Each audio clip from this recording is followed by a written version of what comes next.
You're listening to WCAT Radio, your home for authentic Catholic programming.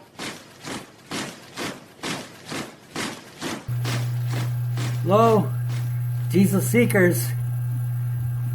Here we have the Bible, the Gospel of John in Lectio Divina, Love Letters from Your Father, and we're continuing now with the chapter 11. It might seem strange to some persons that you take the Gospels of John and you see that in these chapters from 11 to 19,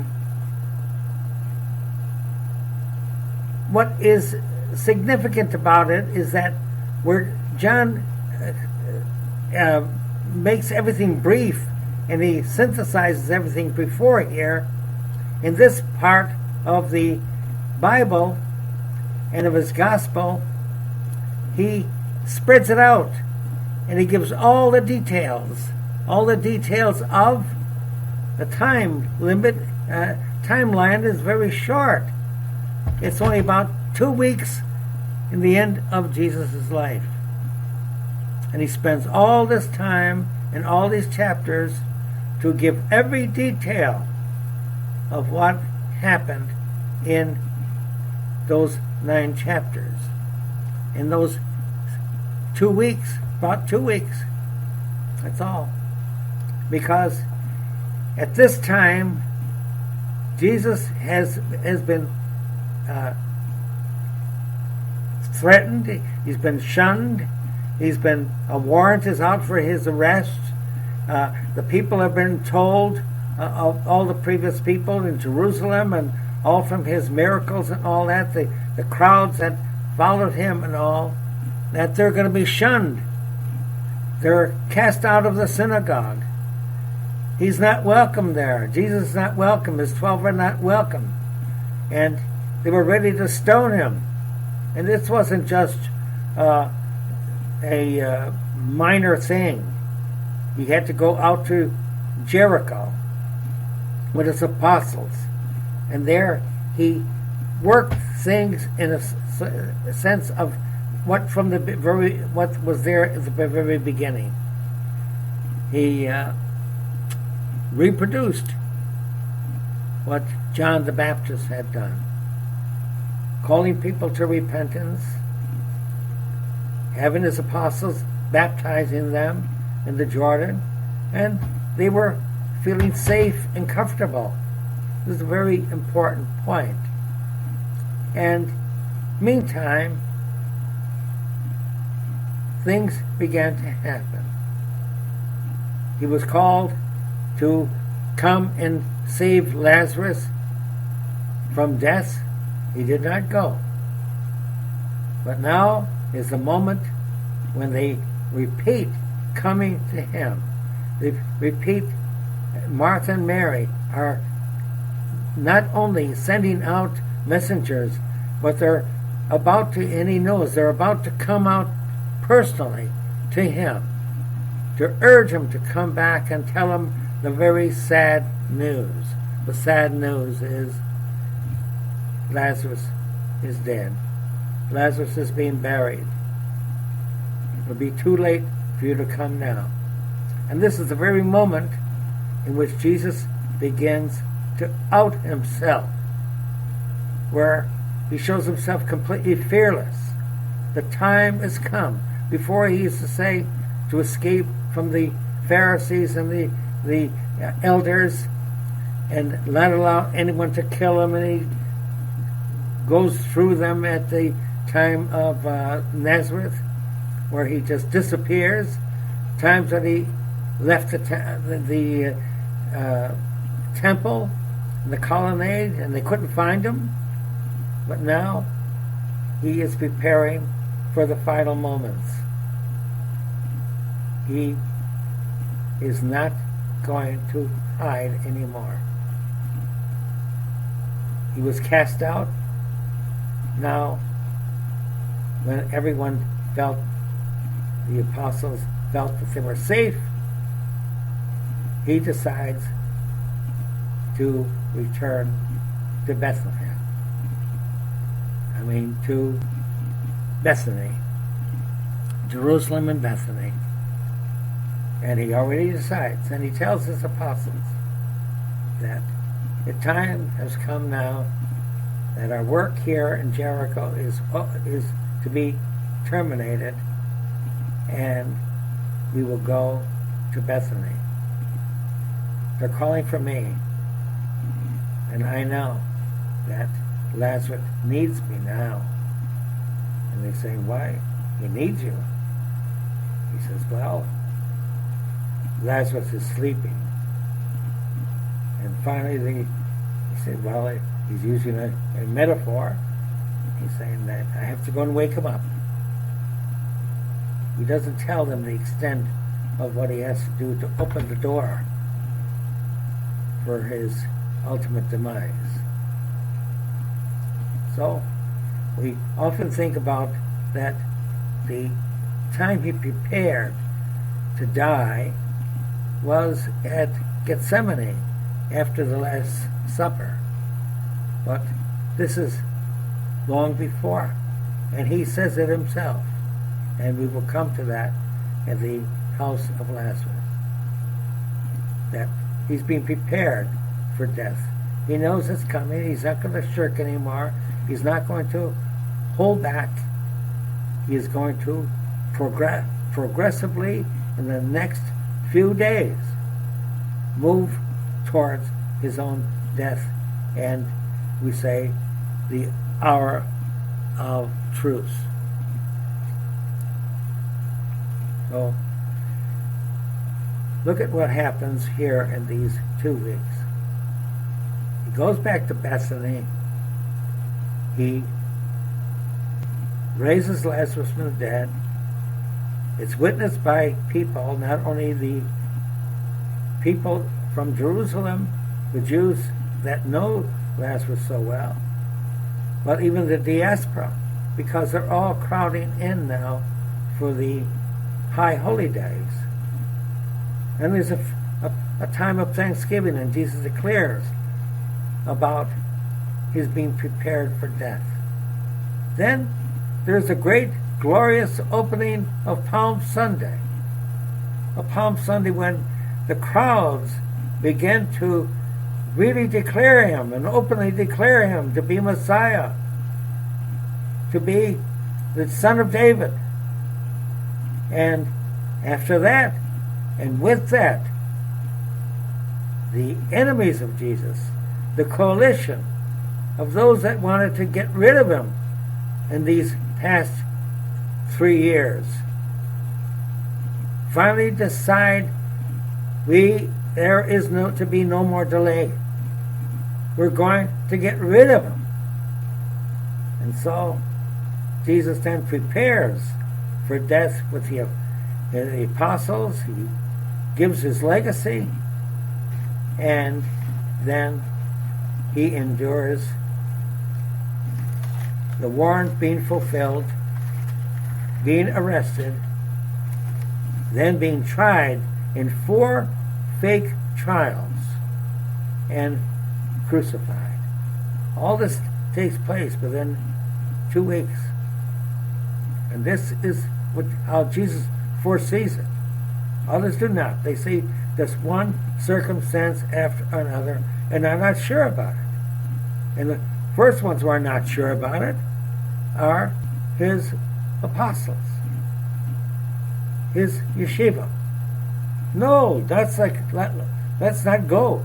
Let's not go it's dangerous up there. They didn't realize how dangerous it was. But it's dangerous there. Jesus said, well, are you going to come with me? And they're given all reasons why not to go. To explain something here that everybody feels and everybody is sensitive to, one of the main things in life is relationship. We are born into this world We're not individuals. No man is an island. We're born into a family. We're born and baptized as children of God. So we have a relationship with God, and that's pretty clear to us. And this is impressed in us in this person, our youth and days, and we get baptized in First Communion and all that. So the stress is that before we can even think, before we can even talk, our relationship with God is pronounced. It's essential in our life. Even when you see pictures of people that have lapsed in the faith and have disappeared from churches and religious activities, and religion becomes a dirty word for them, and they sneer at the ways of God, and they follow the ways of the world as they get in teenage and youth and sow their oats. Yet they have pictures of themselves on the walls of their houses, of the family house anyway. Their parents, very cute kids, beautiful little babies. First thing in the album, a beautiful baby being born. Then the baptism and First Communion, confirmation, and then they disappear. Well, relationship is also difficult when you're an adult. You realize that we have problems and all. About 80% of relationship problems is that we're always trying to please others. Our peer pressure, but the people around us, because they always analyze and question and criticize. There's a lot of good things happening, but I'm talking about now the negativities. And we say we have to find ourselves. Yes, we have to find ourselves, to do our own thing, and sometimes that thing is bad, but we're trying to say, no, a good thing. I want to please myself. I want to do and some that's negative too, that could be negative, but to do the Father's will. We pray it every day in the Lord's Prayer. Do the Father's will. We want to be persons that have a good reputation. And we go along in life with many other patterns, many other things that influence us. But relationship is extremely important. And we want to please. Well, here's what we have to work out. Do we do the right thing when pleasing others is detrimental? What is it to do the Lord's will? And this is the case that Jesus has now with his 12. Somewhat of what he had before his death. Being abandoned, being criticized, being questioned. And his wife keeps telling him, no, why go there? We're safe here. This is the better way. This is the better way. We don't want to go back. And he's ready to say, well, free will. I'm not forcing you. I'm not tying you up and forcing you to do things. You said that you would not abandon me, but I have to go back to Bethany, because he knows all the things that are going to transpire all the way to his death. In just a couple of weeks. That's all he has. And he tells them, he says, gives them a parable. While there is light, work. You have to work. It's urgent. He's a way of saying it's urgent. There's 12 hours in a day of light. Well, when the darkness comes, you can't work anymore. You're not sure what that means. What does it mean? Darkness will overcome us. there's danger occurring. He doesn't say, I'm going to die, I'm going to be crucified. But he says, the darkness is coming. And you have to prepare for it. We have to prepare for it. Not only is he preparing for it, but he's going to do something that's going to make it come faster. He is going to work a miracle that never has happened before. He is going to raise a person from death who is 4 days in the tomb, corrupting. And everyone will acknowledge that this has never happened before. It's a great miracle of resurrection. So he resurrected other people. He brought the son of the widow of Nain into life. He resurrected him. So we have times of resurrection, of simple resurrection. Well, simple, it's never simple, but resurrection prophets have done before. Now he's going to do something they never did. It'll be the greatest human miracle. And he's preparing that to make the greatest divine nature miracle. He's going to raise himself up from the dead.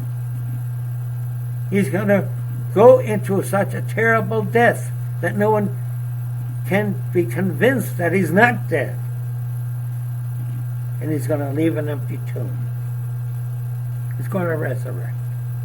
Never happened before, never could happen. Super miracle.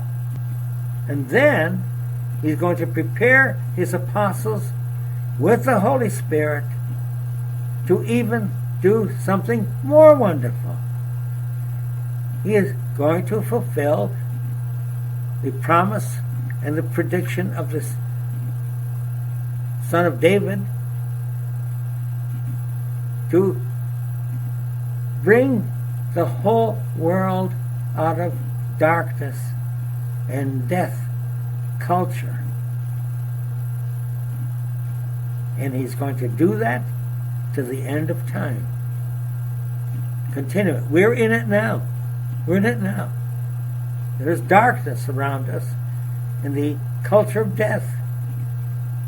And the salvation, the only salvation and the hope that there is that it can be overcome is with the light of Jesus. Nothing else works. No matter how fancy, no matter how complicated, no matter how many human powers there are, they never can overcome the darkness that besets us. The only light we have in the whole world that is light, that is valuable, that is bright with the light of God, is the light of God. So these things are what Jesus is projecting. But he says it in a simple way. I have to go to Bethany. Simple thing. The key to it all, the gate to it all, is to wake up Lazarus. Apostles protest. Except for one. He's the one that I think he gets short shrift, because you can do so many good things in life, and then you do one thing that is not so good, and you differ from other people, and you're known for it. And we call him Doubting Thomas. But he had great courage at this moment at Jericho. And he says, Lord, I'll go with you. The others didn't want to go. I'll go with you. I'm not going to abandon you. And he influences his example influences others to leave and to go. We'll go and die with him. That is the lack of faith. There's no doubt in Thomas here. You can see after he becomes an apostle, after the Holy Spirit touches him, he's the one who goes farthest out into the world to bring light of Jesus. Goes all the way to India. In my life, I did meet missionaries and heroes in Malaysia, and they faced Muslim opposition, and they were Indian clergy, Catholic clergy from South India, from Kerala. And I says, well, you've been converted, the missionaries get to you? They said, the St. Thomas, the apostle. We've been Catholics since the time of St. Thomas, and yet missionaries will come around and say, well, are you converted? Like you just did. He says, well, we were Catholics when the rest of you were swinging from trees, when you were primitives, when you had other different missionaries reaching you. We had Thomas. So this is Thomas. That is not stressed on how brave Thomas was when all the others were afraid to go back. They had been cast out of the synagogue. They had been shunned. They knew there was a warrant out for Jesus' arrest and stoning and killing him. And so they were intimidated. They were shamed. And they went back with Jesus. Well, on the way, Martha had heard. They approached Bethany, gone through Jerusalem. It took about 2 days walking to get there. And they're all together.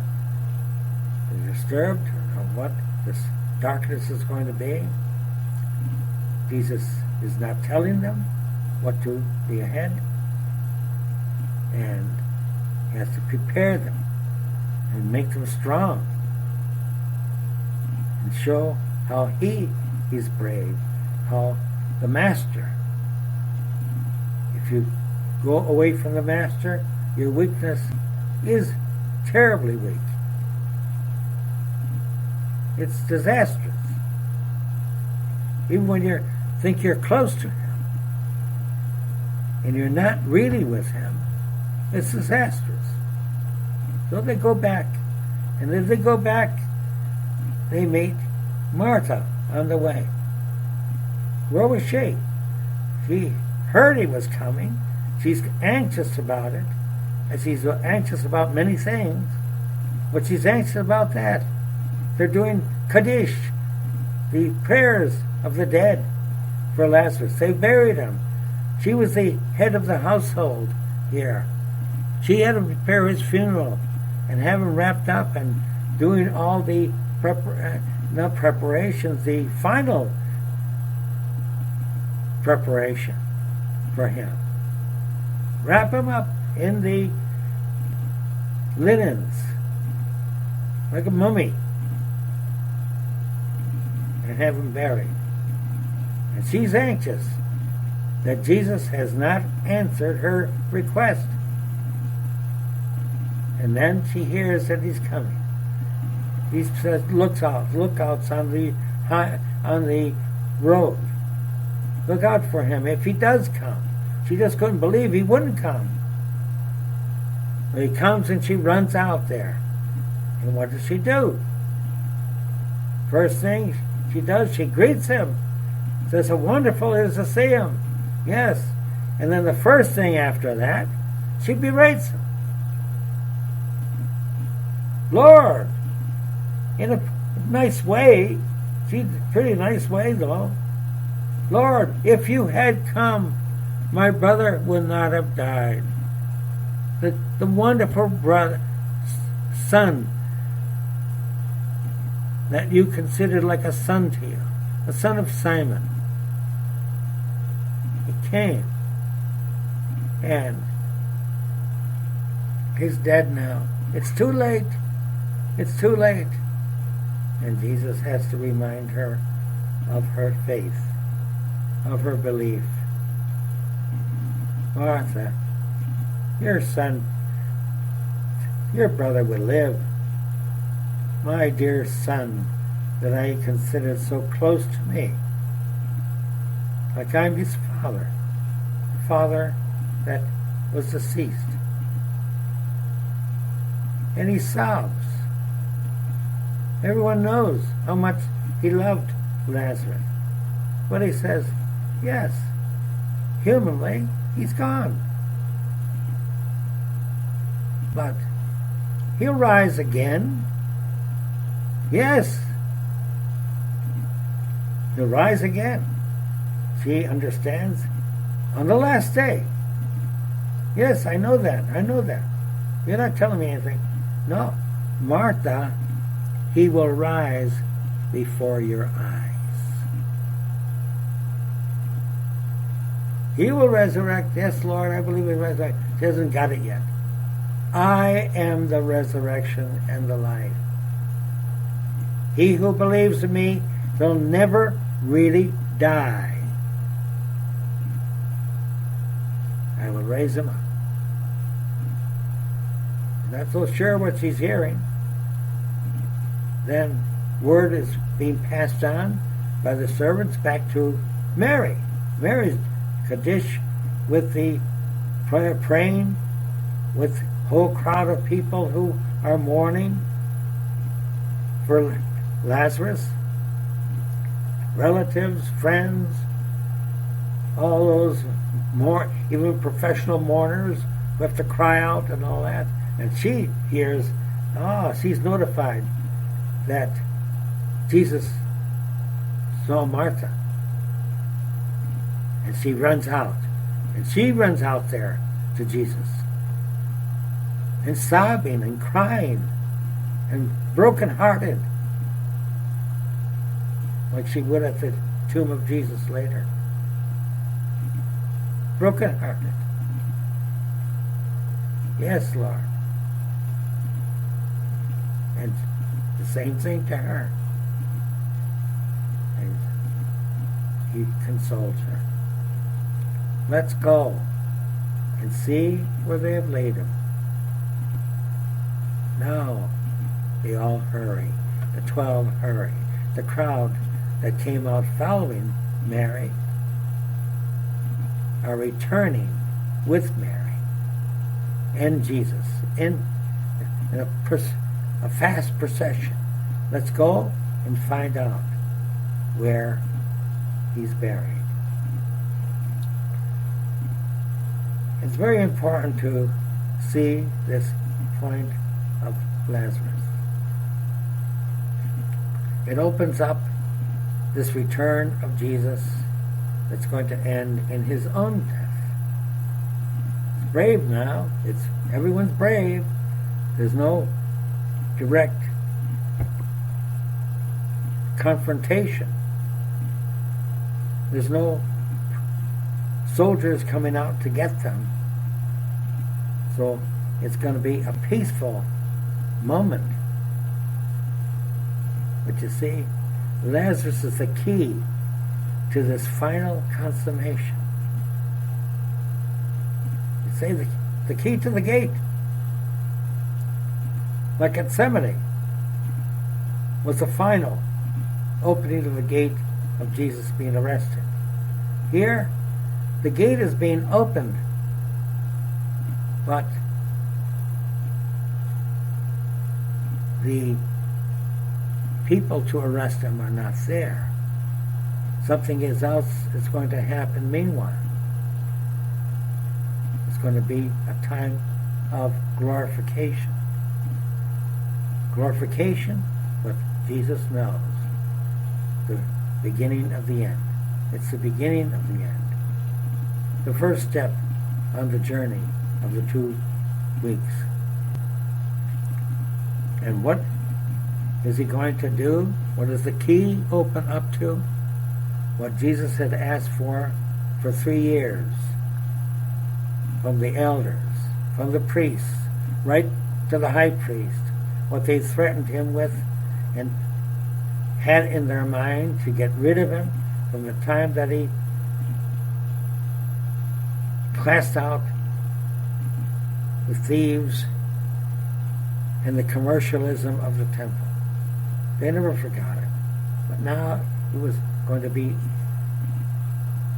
in such a miracle, such a position that they could not back off.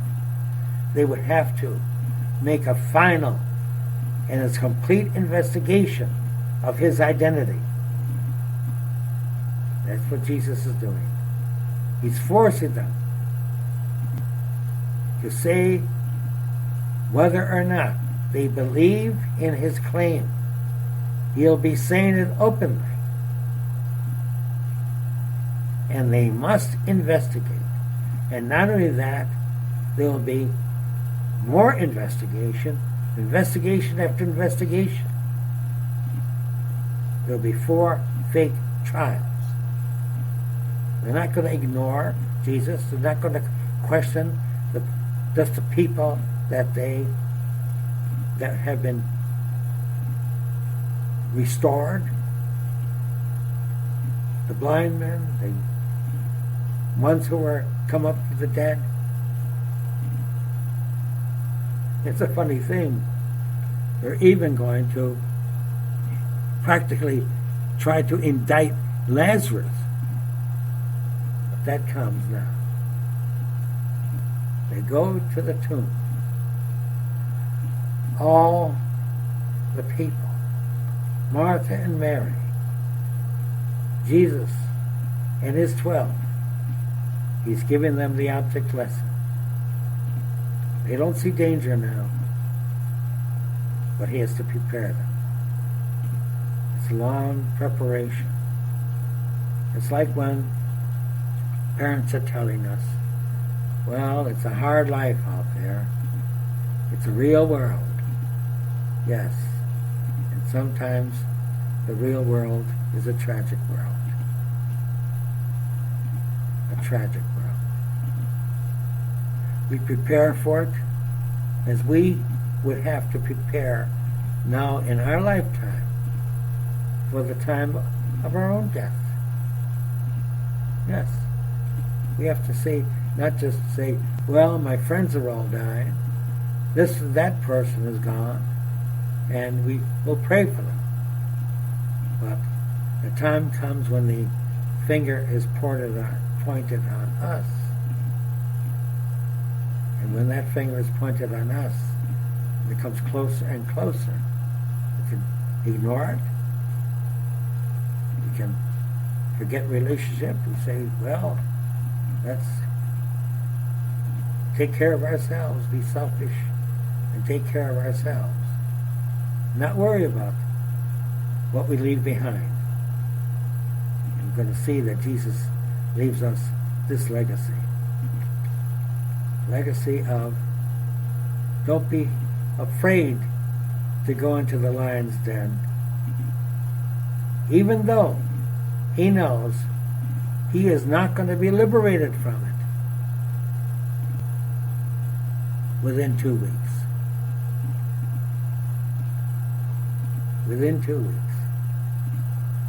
People say, oh, you're looking fine. Nothing is going to happen. Don't worry about it. Well, if we're in the hands of God and we will resurrect, there is no worry about it. The real worry is whether we're doing his will. And this is the difference of Jesus and everyone else. He does the will of the Father as priority. As priority. He just doesn't do the will of the Father on the side. It's priority. Whatever the Father wills, He will do.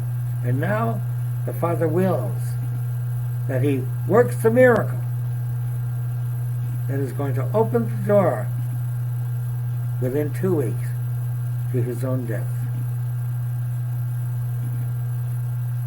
Let's meditate on this chapter.